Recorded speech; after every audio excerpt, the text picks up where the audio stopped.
Be thou my vision, O Lord of my heart.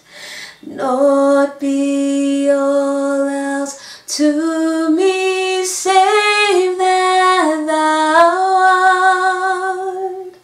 Thou my best Lord, by day or by night. Waking or sleeping, thy presence my light. Be thou my wisdom, and thou my true word. I ever with thee, and thou with me, Lord. Thou my great Father, I thy true Son. Thou in me dwelling, and I with thee one. High King of heaven, my victory won. May I reach heaven's joys, oh bright heaven's sun. Heart of my own heart, whatever before, still be my vision, O ruler of all. Heart of my own heart, whatever before, still be my vision, O ruler of all. Hi friends, welcome back to the channel. I'm ThandiwekaYah. I hope you've had a wonderful weekend. I certainly did. I actually have a testimony for you, but I will make another video about that, just so we don't have a super long video. So yeah, I'm excited to share that with you, but I'm also excited to share the word that I have for you today. It is so awesome. And before I get into the word, please remember that not every word is meant for you. Not every prophetic word is meant for you, and that you should ask the Lord. You should test the spirits. You should pray about it. You should just take it to the Lord and ask Him if it's for you. Very often you will know immediately if it's for you, and sometimes you just need to inquire of the Lord. So I encourage you to do that. I encourage you to spend time with Him and really let Him speak to you and minister to you. There's nothing in this world that beats hearing God speak directly to you and having Him affirm you and tell you how much He loves you and to give you direction as well. So without further delay, let's get into the word. So today's word is based on two dreams that I had on the same night. One was super short, the other one was a bit of a lengthy one, so I'm not really going to describe the dream in full. I might touch on it as I go throughout the video, but we'll see how that goes. But what God was saying through these dreams is that for many of you, for many of us, the people that have been through their wilderness experience, that have come out of a place of transition as well, and are literally now getting into their land, operating in the spaces that God has brought them into, where the doors have been opened for them as you begin to operate. And also this word is for those people that are also to get into these spaces, into where God has called you to, your destiny and all of that. So listen to it from a place of, okay, I'm in a place of transition and I'm listening to what's going to happen or what God is planning for me. And for some of you already in the situation that I'm about to describe. So God is saying that for many of you, you will find yourself in places of affluence, in places that are very prominent, in places and spaces that have had generations and generations and generations of success and affluence, and just you know, there's a sense of working in royal spaces, and by royal I mean in a very worldly way, in places that have been that the world looks on as, or looks at as, you know, these are the top-notch places, you know, this is where the big guys play at, you know. So those kind of spaces, and you will know what it is for your situation. I don't have much specifics in that, but what God is saying, as you're operating in these spaces, in these places, in these destinies that you've been called into, that the people that have been there, that have been operating in these spaces, that have been running these organizations, whatever it may be. I feel like my camera is a bit skewed today, guys. I'm sorry. I just noticed that. But anyway, so that the people in those spaces that have been there, that view themselves highly above everyone else, that really have a haughtiness and a pomposity. And it's not to say that these people are bad. I think we all have... no one is perfect. We all have our good side and our bad side. So what I'm saying is that these people have operated like that. They have carried themselves in that way because of the spaces that they've been in, because of what that kind of space brought out of them, being from a worldly perspective. So God is saying that those people will feel threatened by you. They will start to feel like, who does this person think they are? They think they're better.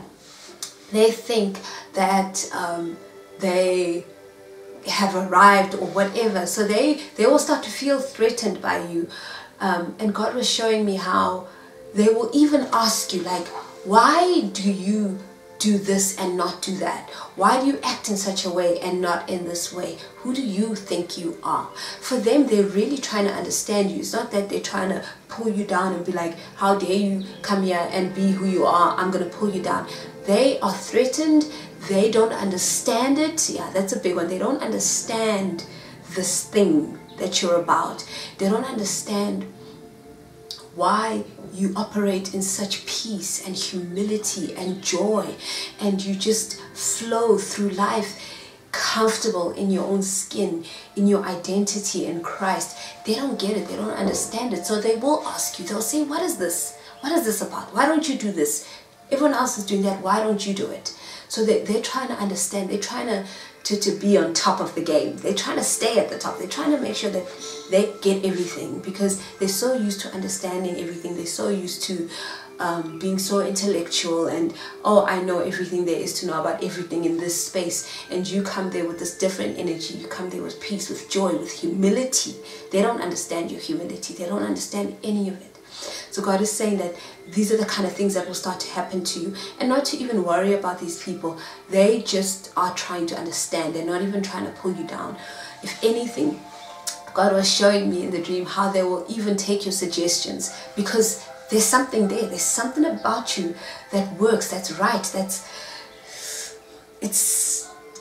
I don't know, it's igniting things in them that they don't understand. So they're trying to understand you, but they also trust you. They trust your judgment. They trust your word. They believe you. They know that you are the real deal, simply because you carry the Spirit of the Lord. They don't know it's the Spirit of the Lord. God is saying that because you carry His presence, they will just be drawn to you. They're going to try and understand you, and they are going to take your word for things. They're going to trust you. They're going to believe you. They're going to support you. When you come with ideas and suggestions, they will go with what you're saying. There won't be arguments like, no, I've been here and how dare you come. For them, it's whatever it is that you're saying, I trust it and believe it, because there's something about you. There's something about that peace that you have. There's something about that joy that you have. There's something about the hope that you have. There's something about your humility that is beyond anything that we've ever seen before. And I almost sense that these people have a certain peace, but their peace is, it relies on what they have. It relies on their belongings. It relies on the worldly things. It relies on the empires that they've built. Whereas your peace doesn't depend on that. It doesn't rely on that. It depends on God. And that fascinates them. So they trust you. They know that they can go with whatever suggestions and ideas that you bring, because you're operating from a place of joy. You're operating from the Spirit of the Lord. You're operating from a place of truth. So they are drawn to that. they're trying to understand you, and God is saying just continue operating in that manner, continue being close to Him. Don't lose that, don't lose your humility, don't change into who they are. Instead, be such a great influence over them that they want to be like you, that they, not even that they want to be like you, that they want to have what you have. Sorry guys, that was my sister. She has a tendency to just break out in song whenever. A very key thing that the Lord pointed out is that these people can see all of this about you, and they have tried to attain these things, to be at peace, but their peace is not from Him, so it's not really peaceful. Their joy is not from Him, so it's not really joyful. So they will look at you and they will know that this is not self-attained. We have been trying, and this is not self-attained. You got this from somewhere, you got this from someone, and this is your opportunity to lead people to Christ. This is your opportunity to show people the love of God. A key thing that came up in the dream is how everything that you have learned, that God has taught you, that you have been trained up in, that you have experienced in the wilderness, that God was using to teach you, all the lessons that you learned in the wilderness, through your time of transition even, all those things that you've learned are going to be so crucial in this time, in these places, in these spaces that you're operating in now. They are so important and so crucial, and it's almost as though you will start to piece it all together. You'll start to say, the initial thing will be, oh, I need to look externally for what I need in this moment, and then you realize, wait a minute, but I have this, and I learned that, and God gave me this, and oh, I remember that lesson, and it comes together as a beautiful dish of just, you know, a platter. Can you imagine just being served a platter of all your favorite things that just look so good and you can't wait to eat them? So that's what it will be like. All those lessons and all the craziness that you went through, all that came out of that will be so useful in these new spaces, in these new places. You'll be able to bring it together and say, okay guys, this is what we're going to do, and this is how we're going to move forward, and these are the plans, and whatever. You're going to be able to speak into those situations to get things going and start operating in your calling with excellence, with knowledge, with creativity, with peace and joy and all those wonderful things, and love. Love is the key thing, because you're always going to have people around you. God was also telling me how there are going to be people around you who are walking with Christ, but they're still very immature in their walk. They still have so much to learn. They still get offended easily by so many things. They still are very sensitive, and you know, some things will rub them up the wrong way. God is saying you're going to have to be dealing with people like that, and you're going to be dealing with people that are sort of Christian but not really. They're into other things as well, love and light, and oh, you know, there's elements of Buddhism that they love, and there's elements of Hinduism that they love, and there's elements of Christianity that they love, and they'll go to church on certain days, like maybe a christening or special occasion. So you'll be dealing with people like that as well, and God is saying, because of everything that you've learned, all the things that you are able to pull together, they will learn from you. They will be influenced by that. And expect to have people that are not at the same level as you, who haven't been through a wilderness experience, who haven't really walked with the Lord for long, who are new to Christianity, who are dabbling in other things. You're going to have all sorts of characters around you, but you are going to be able to draw from your experiences in the wilderness, from the love of the Lord, from everything that He's imparted in you, and you're going to be able to operate in these spaces without being intimidated, without feeling pulled in any direction, but you're going to be certain and sure, and you're going to know who you are. You're certain of your identity in Christ. It's such a beautiful picture that God painted for me. And then in the second dream, it was very brief, and I just remember it was a lot of feeling, it was a lot of speaking. I just would hear things like truth, and the truth shall set you free. And the scriptures that God gave me were just, they're just beautiful for this time. But before I go into the scriptures, God is just saying how we should operate in truth. in the spirit of truth at all times. The truth of his word, the truth of who he is, the truth of who we are, the truth of the love that we have been given, that we are able to share. We are to operate in truth. That is so key as we enter these spaces, as we become influential, as people begin to trust us and draw from us and say, we need to work with you. You have what we've been looking for, and you are the missing piece to this puzzle, or whatever the case may be. Operate in truth. That is so important. God just, that it was so intense how he wants us to remember to always operate from a place of truth and not to deviate from that. The scriptures that he's given are as follows. Before I go into the scriptures, I wrote something here which I think is really beautiful. It says, you will be given much authority in these spaces by God first. God has already given you authority and power. We know this. And then you'll be given authority by people. By people. They will say, okay, you actually are authorized to operate in this space, to head up this, to run with this, to lead that. And God is saying, operate in truth. As you are given this authority, be a person of truth, operate in the spirit of truth. Okay, the scriptures. The first scripture I have is 2 Timothy 2 verse 15. I'm reading everything from the New King James Version. So this one says, be diligent to present yourself approved to God, a worker who does not need to be ashamed, rightly dividing the word of truth. Okay? Be diligent. Be someone that God has approved, that God can say, you know what, that's my servant. They operate in truth. They are able to divide facts and lies. They're able to discern the truth, and they're able to operate in that space. The second one is from Ephesians 6 verse 14. This is part of the armor of God. It says, stand therefore, having girded your waist with truth, having put on the breastplate of righteousness. The next one is John 8 verse 31 to 32. Then Jesus said to those Jews who believed him, if you abide in my word, you are my disciples indeed, and you shall know the truth, and the truth shall make you free. It's so funny how growing up and throughout life, I always used to say this phrase, or you'd hear people say it, and I didn't even know it was from the Bible until, you know, I started reading my word, and I was like, hey, wait a minute, that's from the Bible.